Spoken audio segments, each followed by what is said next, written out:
In social media, it's going to be very, very hard, or harder than before, to follow what's going on. We're going to have different tools that are going to be deployed by different candidates, different political parties, according to their own national or even regional preferences. That's going to mean that for particularly the kind of lobby and political community in Brussels, it's going to be quite hard to follow all of those election processes.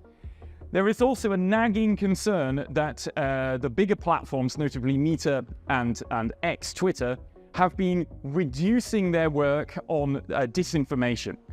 So the European Union, particularly via the legislation of the Digital Services Act, has got to make sure those platforms stick to their commitments to manage to remove disinformation from their platforms.